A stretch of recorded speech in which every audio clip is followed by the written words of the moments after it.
Now, to introduce our speakers, we have Mandy Sanghera with us, and apologies, Mandy, if I'm totally butchering your last name. Mandy is an award-winning philanthropist, consultant, and global campaigner, often referred to as a global catalyst, as well as being an international human rights activist and motivational TEDx speaker from the UK. Mandy has traveled all over the world, empowering and motivating others.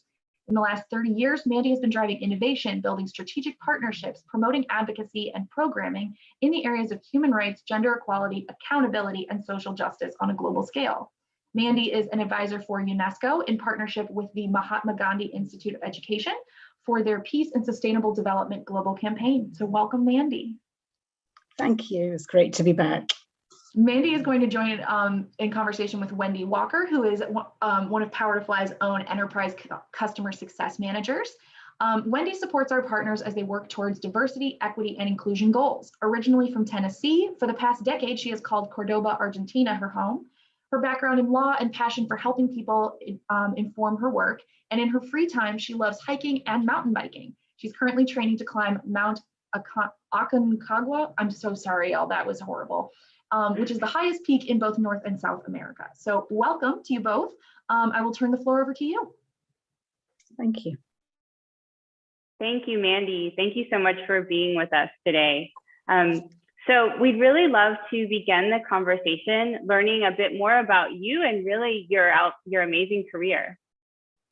Oh, thank you. So I feel like I've had a great introduction from Meg, but actually the only thing I'd like to add on that is that I've had an amazing life, and I've been so lucky to be able to follow my life purpose, my passion, to be able to live a life of service and actually help other people. And I'm so passionate about actually empowering the next generation and making sure that I send the elevator back down and that actually people are given a seat at the table and that representation matters. And I think that more than ever now is so important. And I've spent decades tackling inequalities, not just around gender, but actually inequalities in health and social inequalities and health and around education. So they all intertwine, and it's about making sure, how do we make sure that as we head into the decade of action for the UN Sustainable Development Goals, how do we make sure that we leave no one behind? So that's kind of what I've been doing for the last 30 years now, is kind of like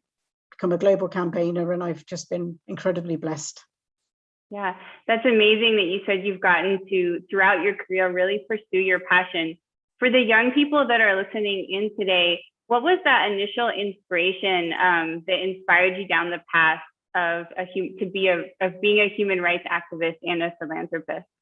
Okay, so I had a friend with a disability who was disabled, and her family married her off. And at the time I kept thinking to myself, well, she can't really look after herself. Why is she getting married? But it ended up being a bit of a sham marriage. But she suffered really horrific abuse.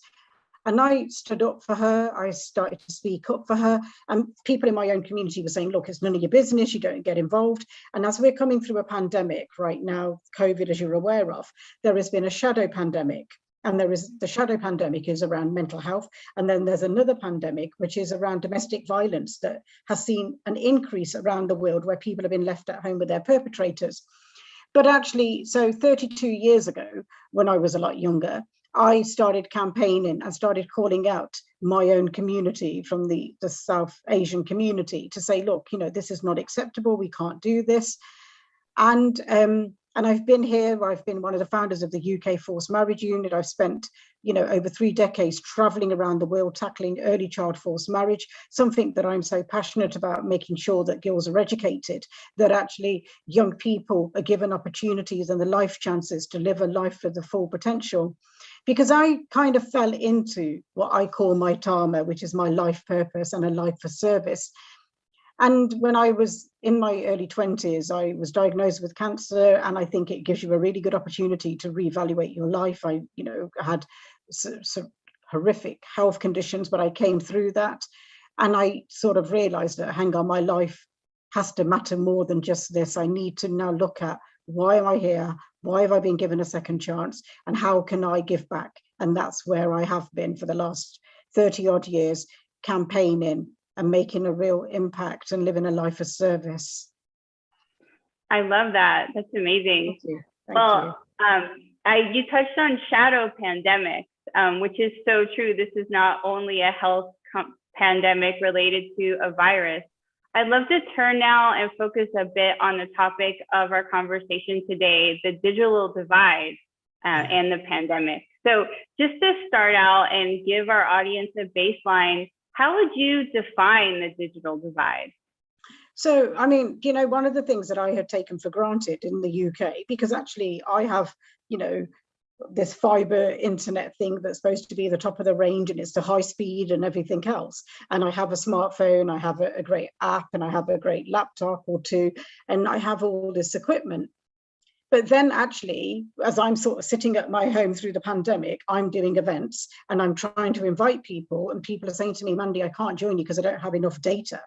And then I was meeting people when I was giving people opportunities to join me online at events or have a one-to-one session with me online. They didn't have the internet. And then I started to question, hang on, I'm living in the UK, I'm living in the West, what is going on here? And then I started to look at my friends, and I started to look closely around me, started to talk to family and friends to say, you know, there seems to be like this digital poverty going on. I mean, there's bad enough we're talking about food poverty, and people are at the food bank, and people have lost their jobs, and sometimes you will cut back on luxuries, and some people will see the internet as a luxury item, because actually when it comes to heat or eat, you're going to have to eat, aren't you? And then when it comes to choosing about having an internet or having access, you would see that as a luxury. But then what we realize is, like the whole of the world, and the UK and Argentina and everywhere else, that the whole world went on a lockdown like never before. Children were pulled out of school like never before. Every single child in every part of the world, in every single corner, was at home. And actually, so teachers were trying to do homework and teach you from home and give you homework to do. And a lot of this was online delivery. And what we realized was, within weeks and months of the pandemic, people were actually homeless. I mean, sorry, had no internet. They couldn't do the homework. And then we realized that the people that were most deprived, the most already below the poverty line, are being pushed further away. Young people who were already struggling at school have been pushed further away. Their education's been affected even further. And then there were women who were juggling caring and school, teaching their children at home, and trying to muddle along and trying to work. And some families only had one laptop, or they didn't have, you know, the right internet access. And people were really falling behind. And then I thought, no, I need to raise awareness. I need to educate people. We need to talk about this issue, because actually, if I don't speak up about this and bring it to the government's attention or to other people's attention, we're not going to know about this. That's such a good point. Having access to devices and to internet is really a need in today's environment. And that is more so globally as we continue this pandemic. We had a panel discussion on Monday, and our panel there mentioned that this is a really two-pronged issue: one, access to devices, and then free Wi-Fi. Apart from those two, what else can we do more at an individual level, an organizational level, and a society as a whole to really combat this growing divide? So one of the other things what I realized was that there was a lot of people that didn't have the digital skills.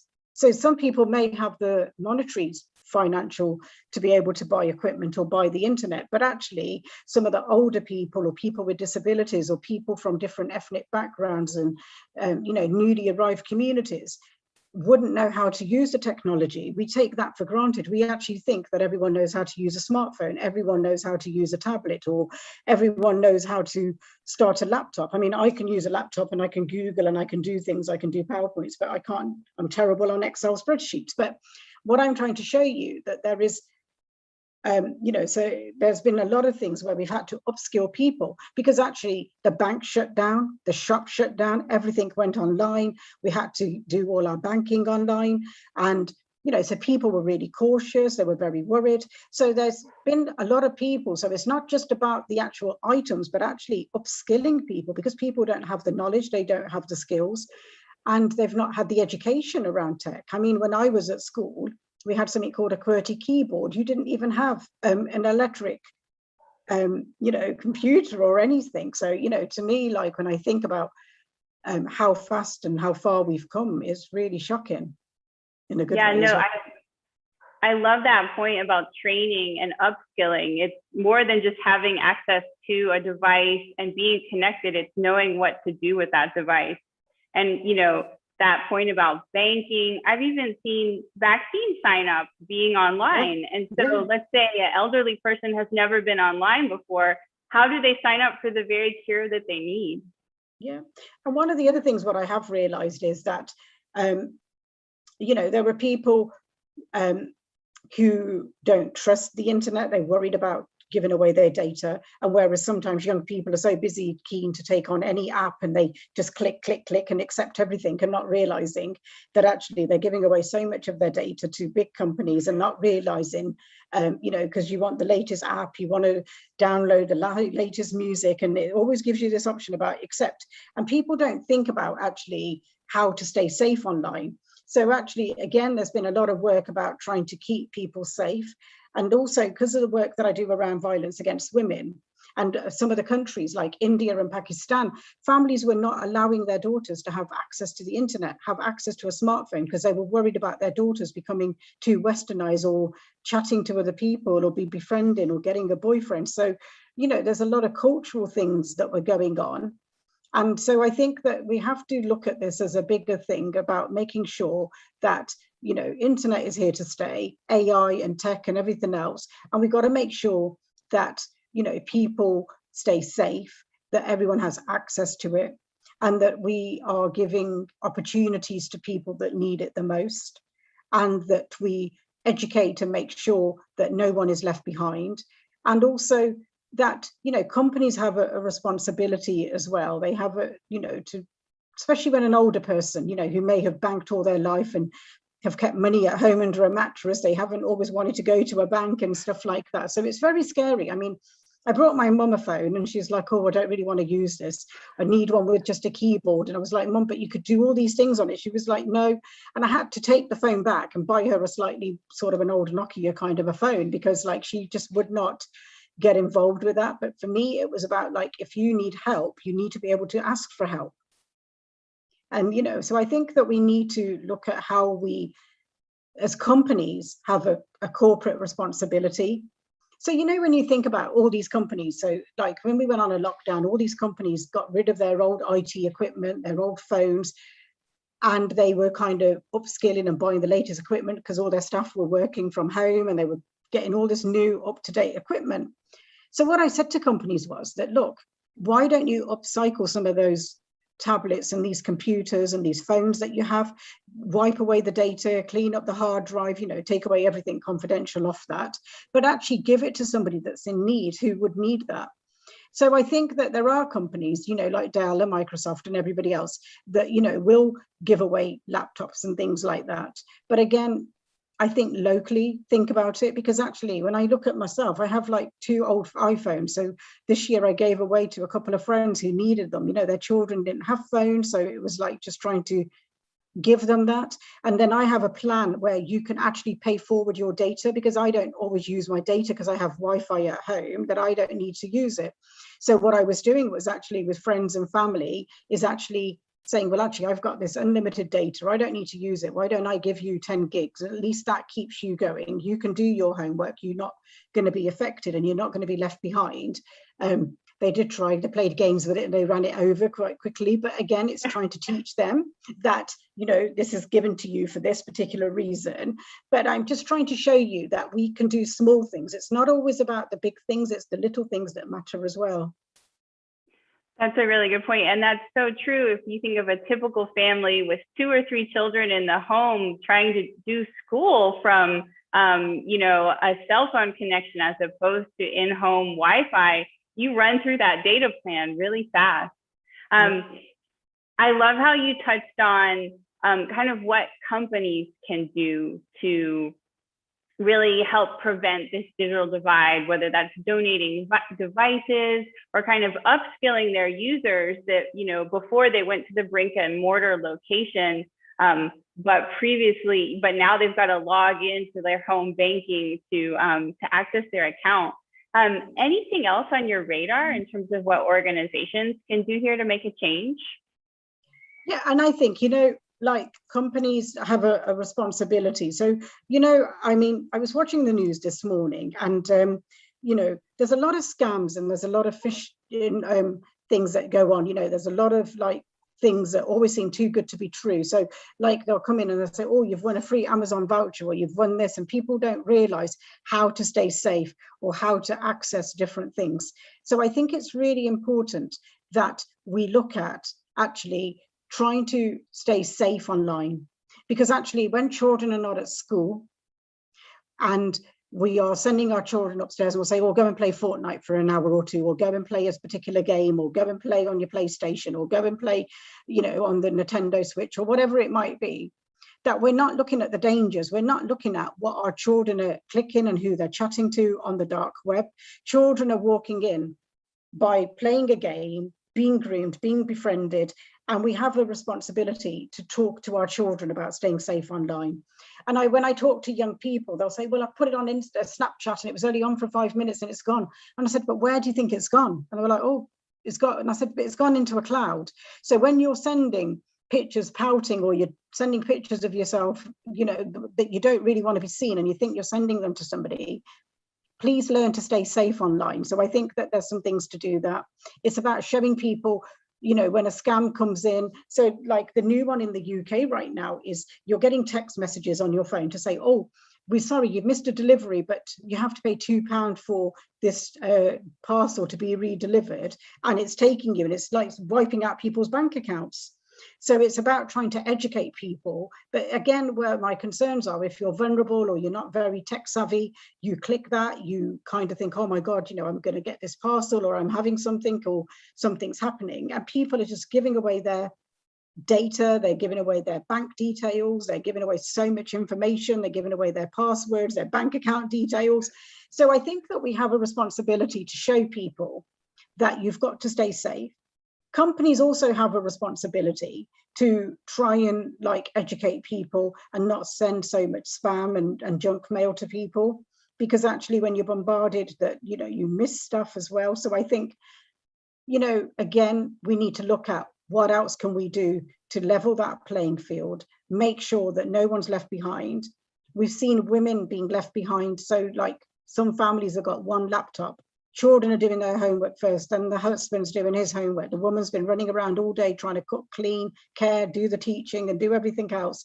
And then later on in the evening, when it's time to unwind, is sitting down to do work. People are burning out, mentally exhausted. And, so I think that, there is a lot going on right now. And let's think about opportunities. What can we do as citizens? What can we do? And I think, organizations like Power to Fly, could do a call in and say to people, look, if you've got your old laptops and computers, do you want to send them in to us? And we could look at cleaning them up, and people can put a request in and you could upcycle and send out equipment to people. There's little steps that anyone can do. And like I said, I gave away a couple of old phones that were just sitting in a cupboard anyway. Yeah, then that's so easy to take that action as an individual, and then for organizations and society, just think about reusing these devices. And I love that call to safety, online safety. So I want to shift a little bit because we've really seen this digital divide grow more through the pandemic. And I know through your work in Southeast Asia, you're really acquainted with the area. We've seen inequalities in vaccine rollouts. Countries like the United States and the United Kingdom have rolled out vaccines well before the rest of the world. How do you see these inequalities in the response to COVID further exacerbating the digital divide? And I think, one thing that I would always say is that we're in the same storm, but we're certainly in very different boats. And Britain, yes, we've nearly vaccinated most of the adult population, and we're now kind of working our way through to children. And I know that we wanted to get ahead of the curve, and the government took a lot of vaccines, but I know that the government has made a pledge now with the G7 recently to buy vaccines to share with Africa and the global south and Latin America. But I think it's still so we've got a lot of work to do, because actually, you know, we want to open up the world. And just because America and Britain are vaccinated, or Canada and the West is vaccinated, and some of the rich countries, but actually there's a lot of countries that are not going to be vaccinated for at least another year or two, even probably by the time they get fully vaccinated. You're giving them one shot, and then you're running out of supplies. And again, you know, people, there's a lot of myths and things that are going on, even not just in the UK, but all around the world, where people are worried about like side effects, and it's about the lack of education. People then will just Google something.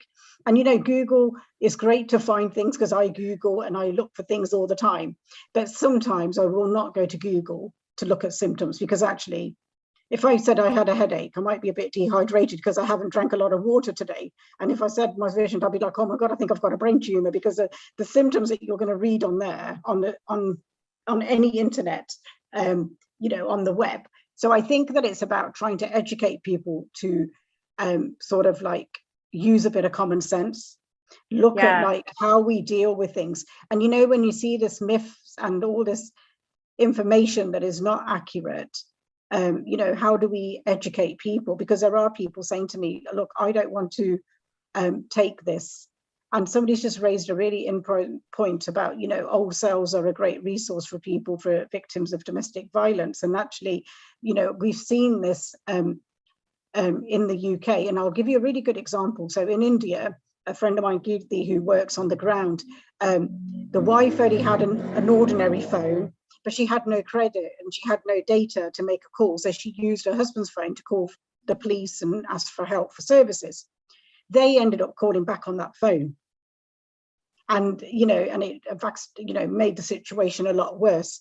So I think, again, you know, as organizations and you know, whether somebody's asking for help for mental health or domestic violence or for abuse, that when somebody calls back, that we just kind of a little bit more cautious and a bit more sensible, do a few more checks and make sure, because actually, like I said, we're at home with perpetrators. You know, violence has gone through the roof. You know, child abuse has gone through the roof, and school is a safe place for children. Home is not safe for every single child. Abuse happens because of people that know us. And we have seen people moving friends and family and so-called new aunts and uncles that you don't even really know. And because of this pandemic, you've put young people in a lot of dangerous situations. And then, you know, if there's no internet, no kind of smartphone to ask for help, there's no landline phone number to ask for help. You know, I just think that it's just about, if you see something or you hear something, do something. Don't just ignore it. If you hear something next door, you have a responsibility to report it. And yeah, I know that's it's a good not point. easy.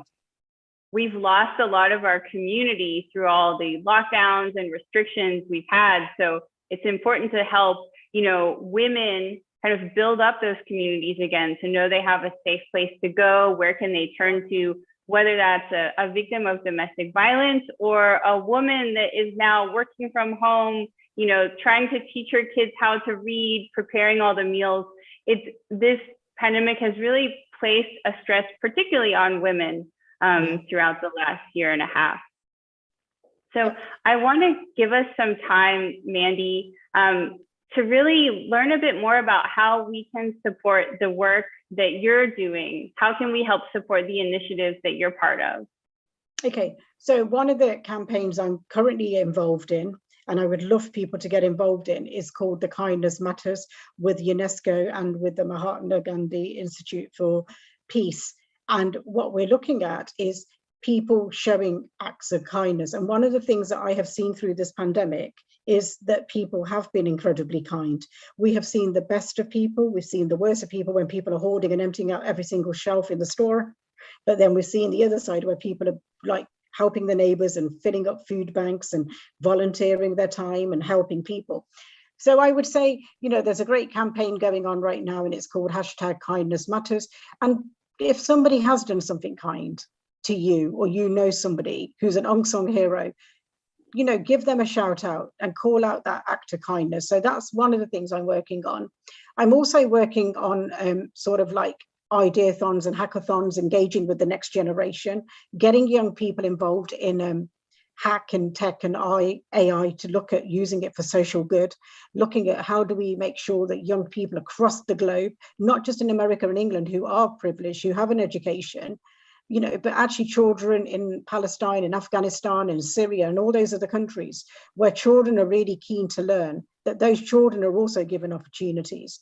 Because actually there's a lot of girls that will never go back to school, because 65 million young girls have been forced into an early child forced marriage through this pandemic. You know, that is so many young women. So we need to look at how we make sure we keep girls in education. How can we continue to empower women to live a life of, you know, free from violence, that they're able to make choices. And if people, you know, are self-employed and their businesses are struggling, and if you are in a position to look at supporting locally, go ahead and do that, because actually now it is time to pay it forward, show that kindness, instead of going to a big franchise out of town to somewhere and actually shop local, eat locally and support locally and try and help your own local community. I always say to people, think globally, act locally. That's so true. Our small businesses and local businesses need more support than ever. So we can see they have been the losers through all this, and now is the time we can really vote with our wallets. Yeah, it really is time to do that. And I think one of the things that I would say to people is, if you have got old tech and you've got old equipment, look around in your neighborhood and just say to people, look, you know, free to a good home, put it out on your local pages in your supermarket, or put out a little card somewhere in the local paper shop or somewhere like that. And just say, look, if somebody needs some equipment, you know, come back to us and we're happy to support you, and we can pay it forward and lend it out to somebody, you know, or give it away to somebody. I love that. Thank you so much, Mandy. Thank you for sharing your thoughts and your time with us today on this conversation about the digital divide. Thank you so much. It's been a great honor again. Thank you.